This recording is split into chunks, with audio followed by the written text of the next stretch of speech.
Today we're making fried chicken from Huang. So I was browsing through the YouTube the other day, as I do on a regular basis, and I stumbled across this fried chicken recipe from Eric. What sets this apart is when he makes this fried chicken, he makes buttermilk paste rather than just marinating the chicken in buttermilk, which I found very intriguing. So we're going to try it out. This fried chicken recipe he created while the pandemic was on, and he had a wait list on his Instagram account where it would take months to get this chicken. So it's a very Asian spiced inspired fried chicken. If you've ever had Nashville hot chicken, where they pour a nice chili sauce over it after they finish frying it, this one kind of does the same thing, but it uses Szechuan pepper and dried chilies. Okay, first thing you want to do is find yourself a good chicken dealer. Then you want to go ahead, buy yourself a chicken, and then cut it down into the traditional 10 pieces. Now I've already gone ahead and broken mine down into the 10 pieces. There's a mountain of YouTube tutorials on YouTube how to break down a chicken, and they are much better at it than me. So I've just gone ahead and already done it. Also, save your scraps. I'm going to be making some stock out of those. I'll just put them in the freezer, and whenever I get a chance, I'll be utilising those at a later date. So, after you got your chicken broken down, we'll go down to making the marinade. So we need to make it a little seasoning blend to start off with. And that consists of some salt, brown sugar, and MSG. And we'll just stir all that up to combine. As always, the full amounts and ingredients and the written recipes going to be on the website, traditionalbutnot.com. Also, in the original recipe, which we'll link down below, he didn't use brown sugar, but I'm using brown sugar because I think it tastes good. Also, they use kosher salt, and I don't have any kosher salt, but I do have some fine sea salt, so that's also what I'll be using. To make the marinade, you're going to combine some buttermilk, some Dijon mustard, some of the seasoning mix we just made, some Chinese fast spice, some onion powder, some garlic powder, and added extra here. It's some Thai ginger powder.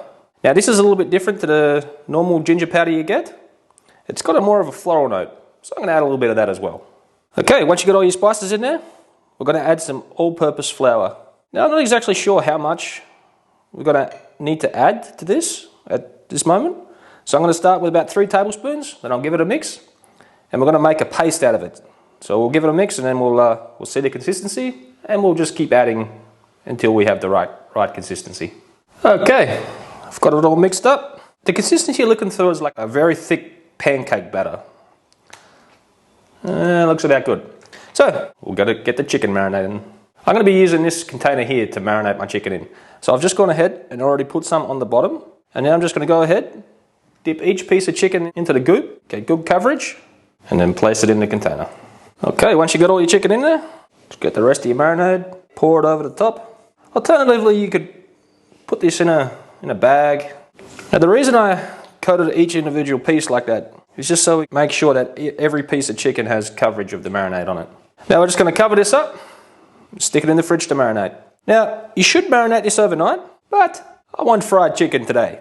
So I'm just going to be sticking it in the fridge for a few hours, and then we'll come back and get it frying. Okay, next thing we need to do is make up a little chili paste to go over the top of the chicken once it's finished cooking. Now I've already gone ahead and toasted off my dried chilies and Szechuan pepper. So I'm just going to plop those in the blender, bang on the top, and blend it up. In the original recipe, they used a lot more of the dried chilies, but I find them extremely spicy. So I've just put a few in, and that should be just enough for me. So I'll go ahead and get this blended up into a nice powder, and then we'll come back. Okay, once you got it all blended up, don't put your face right over the top once you take the lid off. That's a big mistake. So you don't have to get it broken right down. A little bit of texture is still okay. So we'll get that out of the blender, get it put into a container, and then we'll go on with the next step. So to the chilies, we're going to add about that much of the seasoning mix, and we're going to add some of this, which is some vinegar powder. So we'll add that up, we'll give it a little mix up. Now also in the original one, it says to add some smoke powder, but I have absolutely no idea where to get that. I even checked online and I couldn't seem to get it anywhere. So, if you're living in Austria, or more specifically in Vienna, and you know where to get some smoke powder, go ahead and drop it in the comments because I would be very interested to know where to get some. Okay, I've gone ahead and heated up some duck fat. Now I thought I had a lot more than that, but I don't. So we're going to use that much, and then if we need to thin it out a bit more, I've got some neutral oil back there. So we're just going to go ahead and add the seasoning mix to the hot duck fat. Go ahead and get that all mixed in. As I thought, it's going to be a little bit more liquid. So I'm just going to add a little bit of the warmed up peanut oil or neutral oil. I'm using peanut. Just add it a little bit more. Also, I could have blended my spices up to a bit finer. Still a little bit chunky, but I'm pretty sure it's going to be just fine. So we'll go ahead and taste it for seasoning, and then we'll jump on with the next step. Okay, I've gone ahead and given it a taste. I'm going to need some more sugar. So I'm going to go ahead and pop some of the sugar in. We'll mix this in to combine, and we'll taste again. Bit more vinegar powder. Okay, I've seasoned that up to just how I like it. Now, when I first tasted this, it was extremely hot. But I just added more sugar and a vinegar powder and kept tasting it, and now this is just where I want it. For the dredge, you're going to add some all-purpose flour, and I've got some potato starch and cornstarch here. So add those in, and we'll just get all those combined. Once you've got it all combined in there, the seasoning mix you made before, you just want to go ahead and add the rest of that and get it all mixed in and combined. At this stage, I've already got my deep fryer preheating, and I'm going to go through and get all the chicken breaded. So I'm just going to take a little bit of the mix here, sprinkle it in my pan where I'm going to be landing it after I finish breading it. I'm going to go ahead and get each piece nicely coated. The more ugly this looks, you could say, the better it's going to be. All these big, I don't know if it's coming up properly on the camera there, but all these big nuts and crackly bits here, that's exactly what you're looking for. Because those are the bits going to get extra crispy, and if it looks all gnarly like that, you're doing something right. So, go ahead and get the rest of this breaded up, and then we'll head to the fry. I've got my fry set up outside, and it's a little difficult to film out there, so I won't be. So I'll be going out and I'll be frying this chicken at 160 degrees Celsius until it's just cooked through. But I won't be doing that off time. I will be checking it with this instant read thermometer to make sure all the chicken's cooked. So once all that's done, we'll bring them back inside, then we'll let them rest. We'll finish up a couple more things, and then we'll fry them again just for a few more minutes to heat them up and pour that sauce over. So once I've got all these par cooked off, we'll come back. And see, got my chicken all cooked off. Now, it would be safe to eat it right now, but I'm going to let it rest.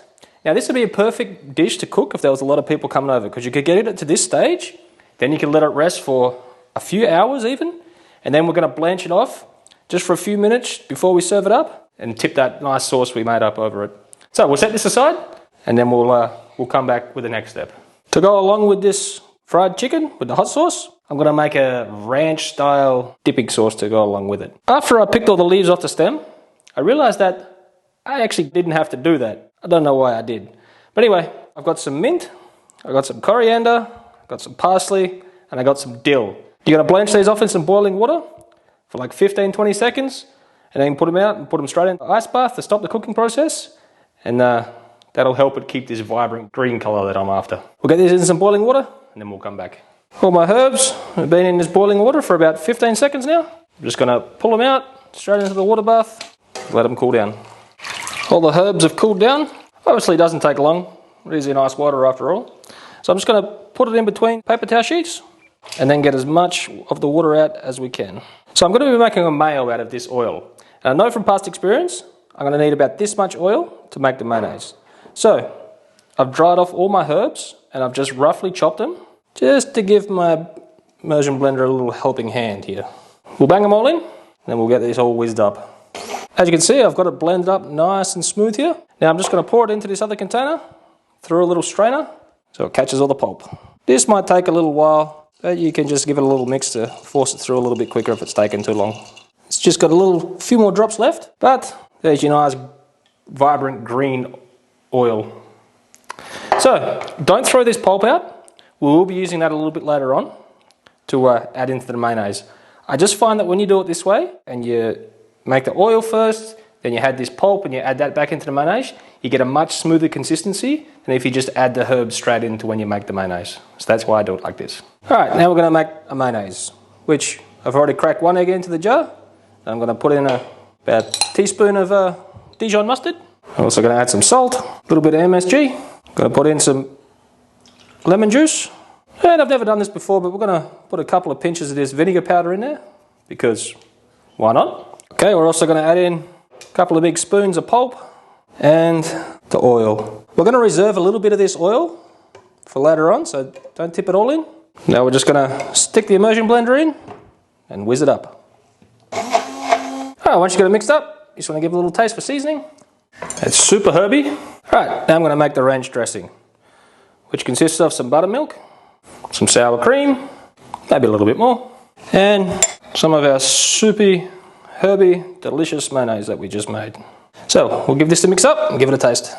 I'm also going to add a little bit more of the oil to it. We'll give that a mix in, see where we stand. Now I've given it a taste, and I'm going to add just a little bit more salt, about that much, and I'm going to add a little bit more of the vinegar powder. So I'll give that a mix up, and we'll taste for seasoning, and we'll adjust as needed. I'm going to make a little bit of a coleslaw here. Now I've already gone up and thinly sliced up some red cabbage. Now, if you're one of those people who don't like red cabbage for coleslaw, comment down below why, because I don't see a problem with it. All it does is change the colour a little bit, but I think it tastes just fine. So, go ahead and put a couple of big scoops of your mayonnaise in there. Let's go ahead and mix it up. Also know it's going to need a little bit of salt, so we'll sprinkle a little bit in there. I'm also going to add a couple of spoons of this ranch dressing we made up and continue mixing it up. I'm also going to add just a little bit of lemon juice to it to brighten it up a little bit more. And we'll mix that in, and then we'll set it aside, carry on with the rest. My chicken's rested, I've got all my other components ready. So now I'm just going to put this back in the fryer for about 2 to 3 minutes, just to warm it back up. And as soon as we've done that, we'll bring it back inside, we'll put our sauce over it, and it's time to eat. I've just finished frying my chicken off for the second time, a few more minutes. And now I've got my sauce here. I just heated it up again slightly to make sure it was nice and liquidy. Now I'm going to just spoon it over the chicken. Now you can put as much or as little as you like. You can leave it off entirely, but I kind of like the numbing sensation of the Szechuan peppers. Okay, the Szechuan pepper chili sauce, you could call it, that you put over it. Now when he made his, we will link the video for the one I watched in the description down below. His was much more vibrant and more smooth.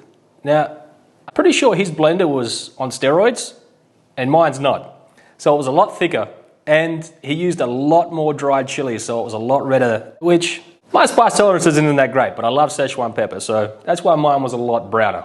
Regardless, my mouth's watering. I can't wait to get into it.